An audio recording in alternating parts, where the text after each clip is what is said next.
आप देख रहे हैं SKP लाइव न्यूज़। इस वक्त हम मौजूद हैं बदनावर विधानसभा उपचुनाव जो होने जा रहा है। राजवर्धन सिंह दत्तीगांव भारतीय जनता पार्टी के प्रत्याशी हैं। हम उन्हीं से चर्चा कर रहे हैं कि अब उनकी क्या रणनीति होगी। आपको बता दें कि जहां ज्योतिरादित्य सिंधिया और शिवराज सिंह चौहान जो यहां पर सभा कर चुके हैं, वही कांग्रेस की अभी तक कोई सभा नहीं हुई है।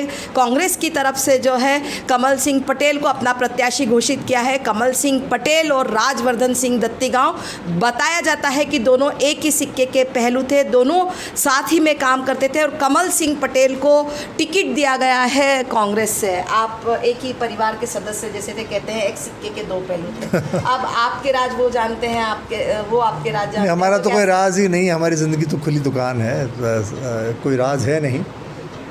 कमल सिंह जी को मेरी शुभकामनाएं। मुझे कोई उनके बारे में ज़्यादा कुछ कहना नहीं है। पूरी बदनावर जानती है कि क्या हुआ, क्यों हुआ, कैसे हुआ। तो जब 27 दिसंबर 2018 को सबसे पहले बात चालू हुई थी तो चौपाटी पे सोनी जी और वही सबसे पहले मेरे पास आए थे। हमें उस दिन जुलूस निकालना था। उन्होंने आके कहा नहीं, कोई जुलूस नहीं, हम जाके पहले बात करेंगे। मुझे ले भी गए थे उस दिन। तमाम यूट्यूब पे सब जगह वीडियो आज भी है, मैंने क्या कहा था। ये लोग सब थे, इन्होंने बारी बारी कहा हम कांग्रेस छोड़ देंगे, इस्तीफ़ा दे देंगे, पुतले जलाएंगे तमाम। उसके अंत में मैंने ये कहा था, मैंने कहा आप क्यों छोड़ोगे, आपने मुझे बनाया है, आपकी सबका मत मुझ में निहित है, मैं इस्तीफ़ा दे देता हूँ। और मैंने सार्वजनिक रूप से कहा था इस बदनावर पे एक नहीं 1 लाख विधायक की कुर्बान। और अगले दिन जाके मैंने दिल्ली में सबसे पहले सिंधिया जी को दिया, उसके बाद बाकी नेताओं को अपना इस्तीफ़ा दे भी दिया था। और उन्होंने तब फिर बाद में कमलनाथ जी ने मुझे बुला के कहा था, राहुल जी ने भी हमें बुला के कहा कि आपके साथ अन्याय हुआ, हम ठीक करेंगे। मैं, बिसाहू लाल साहू, ईदल सिंह कंसाना, KP सिंह जी, हिना कांवरे भी हमारे साथ गई थी। हमसे सबसे उन्होंने बात करी, उन्होंने कहा मैं ठीक करूँगा, मैं उनको कहूँगा ठीक करें नेताओं को मध्य प्रदेश के। और उसके बाद कमलनाथ जी ने मुझसे बुला के कहा कि नहीं, ये जो भी है, मैं, मेरी कमिटमेंट है, मेरी ज़बान है। लेकिन वास्तविकता में मेरे ख्याल से ये एक षड्यंत्र था, क्योंकि कहीं न कहीं एक तो वो सिंधिया जी को दरकिनार करना चाहते थे, उनको इस लेवल पे ले जाना चाहते थे कि वो खुद ही अलग हो जाएं। और जब ये वचन पत्र की बात पर उन्होंने बात कही कि भाई पूरा नहीं हुआ तो उन्होंने जवाब दिया सड़क पर उतर जाइए। तो ये मैं इसलिए बता रहा हूँ कि वो पहले दिन से लेके यहाँ तक, और हम सब एक थे। आज भी वो तमाम लोग, संजो गार्डन वाले सब मेरे साथ हैं, कांग्रेस छोड़ दिया। हाँ, जिन लोगों की महत्वाकांक्षाएँ जागृत हो गई, उनको लगने लगा अरे हमें मौका मिल गया, ले लें, लड़ लें, उनमें कमल सिंह जी भी हैं। उनको भी लगा कि चलो जीवन भर में मौका मिला है तो चलो हम भी एक बार विधायक बनने का सपना साकार करने का प्रयास कर लें। तो ठीक है, अपनी अपनी महत्वाकांक्षा होती है। उन्होंने अपना निर्णय लिया, हमने अपना लिया। तमाम लोग बैठे हैं, ये सब कांग्रेस में थे। आत्माराम जी किसान कांग्रेस के महासचिव, संजू बना, ये हमारे मंडल अध्यक्ष खमान सिंह जी, ये आपके पीछे आशाराम जी सरपंच साहब, ये प्रभु हमारा खड़ा, दिनेश तिवारी जी, नटू, ये सब मेरे साथ तब कांग्रेस। और ये उस दिन वहाँ मौजूद थे, सब वहाँ थे। और ये सब इस बात के गवाह हैं, ये इस बात के गवाह हैं कि कमल सिंह पटेल उस दिन क्या कह रहे थे। और हमने तो तय भी कर लिया था कि छोड़ेंगे और हम जैसे भी जो भी हो परिस्थिति हम निपटेंगे। खैर वो सब अब बहुत पानी बह गया है और आज मैं प्रत्याशी हूँ। और मैंने अभी आज सभा में भी कहा कि मेरा उद्देश्य ये मेरे लिए महत्वपूर्ण नहीं है कि राजवर्धन सिंह दत्तीगांव क्या बने न बने। ये सारा सिलसिला, ये सफ़र हमारा चालू हुआ था 1998 में, जब मेरे पिताजी का गलत तरीके से टिकट काटा गया था। और उस वक्त भी जब मैं तो उनका प्रचार करने आया था, मैं नौकरी करता था, मेरा कुछ चुनाव लड़ने का इरादा नहीं था। ये गलुंडा भी खड़े हैं सरदारपुर के। और तब मेरी माता जी ने मेरा फॉर्म भरा और तब भी सब लोग मेरे साथ थे। और तब कमल सिंह पटेल भी मेरे साथ थे, सब लोग साथ थे। गोपाल सिंह धानाखड़ी साथ थे। गोपाल सिंह जी आज दुनिया में नहीं है, मेरे पिताजी भी नहीं हैं। तो इसमें और कुछ नहीं है। तब और अब में क्या बदला, वो सब लोग यहीं खड़े हैं, मैं भी यहीं हूँ, वो नहीं है। तो ये है कि उनकी महत्वाकांक्षा थी, उनका मन था लड़ने को, चुनाव लड़ रहे हैं। अब वो कुछ भी कहें, उन्होंने ये किया वो किया, ये सब निरर्थक की बात है। कितना अंतर है भारतीय जनता पार्टी की ये जो संगठन है उसमें, और आप जब कांग्रेस में चुनाव लड़ रहे थे तब में और अब में, और आप आपको कैसे फीट पाते हैं इसमें सब? कि जो आदमी काम करना चाहता है कहीं भी काम कर सकता है, ऐसा कुछ नहीं होता। और भाजपा कांग्रेस के संगठन में बहुत अंतर है। कांग्रेस का संगठन तो व्यक्तिगत होता है, जब उम्मीदवार बदलता है तो पोलिंग एजेंट बदल जाते हैं और कांग्रेस के पोलिंग एजेंट हर चुनाव में बदल जाते हैं। विधानसभा में कोई और थे, लोकसभा में कोई, ये सब हंस रहे हैं, मेरे साथी खड़े हैं, इनको सबको पता है। तो वहाँ संगठन करीब करीब शून्य है। हमारे संगठन के जो बड़े नेता थे ज़िले में, उन्होंने हमेशा हमारा हर चुनाव में विरोध किया, सबको पता है। मतलब जो जिलाध्यक्ष के कर्तव्य होता है सपोर्ट करने, सपोर्ट तो छोड़ो, वो तो उल्टा हमारा विरोध ही करते थे। लेकिन यहाँ पे ये है कि संगठन अपना काम कर रहा है और करता है। ये जो बोनस हमारे लोग साथ में आए, ये ना काम करते हैं। मैं उस दृष्टिकोण से फ्री हूँ कि मैं चुनाव लोगों से मिल लूँ, लड़ लूँ, लोगों के बीच चला जाऊँ, तो ये मेरी उसमें मदद है, सहायक है, क्योंकि संगठन अपना कार्य कर रहा है, मैं अपना कार्य कर रहा हूँ, दूसरे हमारे कार्यकर्ता अपना कार्य कर रहे हैं। और एक समदृष्टि है।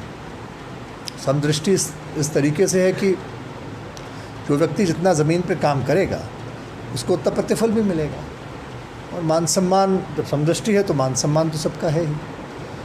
ये बड़ा अंतर है। और ये सिर्फ बाद में बदनाम के नहीं कर रहा हूँ। मैंने तो राहुल गांधी जी के लिए उस वक्त जब कांग्रेस में था, मैंने बहुत काम किया। मैं देश भर में उनके लिए गया। मेरी रिपोर्ट साथ भी एसएससी में पड़ी होगी जो मैंने बना के दी। चाहे वो 12 लोकसभा चुनाव का उत्तर प्रदेश में मैं प्रभारी रहा, ये पश्चिम उत्तर प्रदेश में, जहाँ मैंने 2014 में उनको वहाँ रिपोर्ट दी।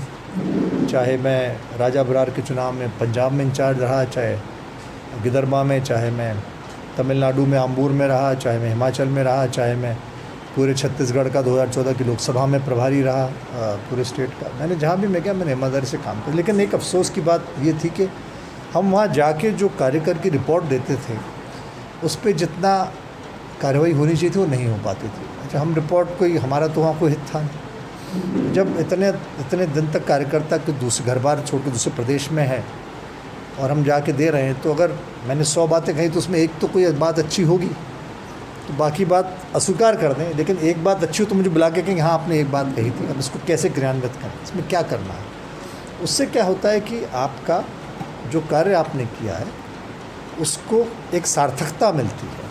अभी तमाम लोग हमारे बूथों पे ये कुछ न कुछ फीडबैक हमें देते हैं। प्रभु किशनपुरा से आके बोलेगा वहाँ है, दिनेश तिवारी जी बोलेंगे, आशाराम जी बोलेंगे। अब उस पर हम टाइम पे अगर कार्रवाई नहीं करेंगे तो इनका नुकसान नहीं होगा, मेरा होगा, मैं चुनाव लड़ रहा हूँ। तो इसी तरह कांग्रेस का नुकसान हुआ है सालों सालों, धीरे धीरे चलते चलते। अब पर्यवेक्षक आते थे, कुछ करते थे, लेकिन वो तो पहले से तय कर लेते थे। अब जैसे अभी कहा गया कि सर्वे के आधार पर टिकट देंगे, सर्वे सर्वोपरि है, तो आपने सर्वे करा, कांग्रेस से करा होगा, करा ही होगा मेरे ख्याल से। कमलनाथ जी झूठ तो शायद इस मामले में तो नहीं बोले होंगे, पहले जो भी बोल गए सो बोल गए। तो अभी भी अगर वही करते रहे जो पहले करते आ रहे थे, फिर उस कैंडिडेट को उन्होंने बदल दिया, तो सर्वे कैसे बदल गया एक हफ्ते में? तो क्या आपने गलत सर्वे करा था, क्या आपका सर्वे खरीदा जा चुका था, या आपका सर्वे मैनिपुलेटेड था? तो फिर आपको एकदम एहसास होगा नहीं गलत सर्वे था, कैंडिडेट सही नहीं, वो कैंडिडेट सही है। अब कहीं और वजनदार सर्वे किसी और का आ जाता तो ये कैंडिडेट गलत, तो तीसरा कैंडिडेट सही हो जाता।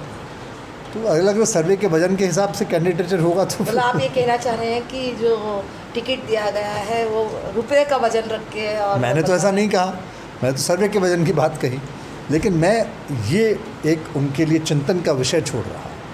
अब क्या, हम तो कांग्रेस छोड़ा है, वो जो भी करें, लेकिन चिंतन का विषय मैं छोड़ रहा हूँ कि हम जैसे लोग जिन्होंने साल पार्टी के लिए काम किया, अब मेरे विरोधी कुछ भी कहें, दत्तीगांव के पास कुछ नहीं है, लेकिन हमने अक्षरशः लिखित में 10,000 लोगों की सूची दी है जिन्होंने पार्टी छोड़ी। आज महेश रावला तिरला छोड़ के आए। तिरला कभी भाजपा जीती नहीं, अगला चुनाव देखिएगा, तिरला में कांग्रेस हारेगी पहली बार। तो ये जो नुकसान कांग्रेस का हो गया, इसका उत्तरदायी कौन? प्रदेश अध्यक्ष, जिला अध्यक्ष? लेकिन अभी भी कोई आत्मचिंतन नहीं। अब आप बताइए कि इतने साल में इतने कार्यकर्ता पैदा हुए, इनको आप एक दिन में नए खड़े कर लोगे क्या? ये जो हमने रिक्तता छोड़ दी है आज कांग्रेस में, इसको एक दिन में भर दोगे क्या? कमल सिंह पटेल हो या कोई गौतम हो या कोई भी दूसरा हो, वो नहीं भर सकता रिक्तता, क्योंकि ये ज़मीन हमने बनाई है, हमने खून पसीना इसको दिया है। तो वहाँ आप एकदम से कैसे भरोगे? और ये पूरे प्रदेश में हुआ है। सिंधिया जी छोड़ गए कांग्रेस को, अरे क्या है सिंधिया जी, मैं आपसे कह रहा हूँ, जावद से लेके मुरैना तक कितने विधायक उनके साथ गए, वो प्रश्न नहीं है। हम पे आप तमाम उंगलियां उठाओ, लेकिन क्या उन कार्यकर्ताओं की भी उंगलियां उठाओगे जो छोड़ के संजय जी के पीछे आज चले गए भाजपा में? हर विधानसभा में मैं आपको सूची दे दूंगा, कांग्रेस का कार्यकर्ता उनके पीछे पार्टी छोड़ के भाजपा में आ गए। उनका कोई मोल है? उनका कोई मोल कांग्रेस की नज़रों में नहीं था। 1% से विधानसभा सीट हार जीत जाते हैं, सरकारें बदल जाती हैं। इतना कार्यकर्ता आपको छोड़ गया, आपको उसका अफसोस ही नहीं, कोई चिंतन मनन नहीं। आप उस बात पे नहीं, क्यों चला गया? जावद से आदमी चला, क्यों चला गया? मंदसौर से आदमी क्यों चला गया? जावरा से आदमी क्यों चला गया? रतलाम से आदमी क्यों चला गया? चले गए, छोड़ गए पार्टी। अब नए कहाँ से पैदा करोगे, कहाँ से लाओगे? अगला जब विधानसभा चुनाव होगा तो जिन इन लोगों ने पिछली बार कांग्रेस को वोट दिया, वो अगली बार भाजपा को, क्या आप उसको पूरा कर पाओगे? हमारी छोड़ो जो चुनाव हो रहे, तो जो भी होगा जनता निर्णय लेके 15 दिन में परिणाम आ जाएगा, जो होना हो जाएगा। उन विधानसभा के बारे में तो आप सोच ही नहीं रहे हो जहाँ 3 साल में फिर आपको सब जगह चुनाव लड़ना है। वो जो लोग चले गए उनके साथ में, ये विचारणीय प्रश्न है सबसे पुरानी पार्टी के लिए इस देश में।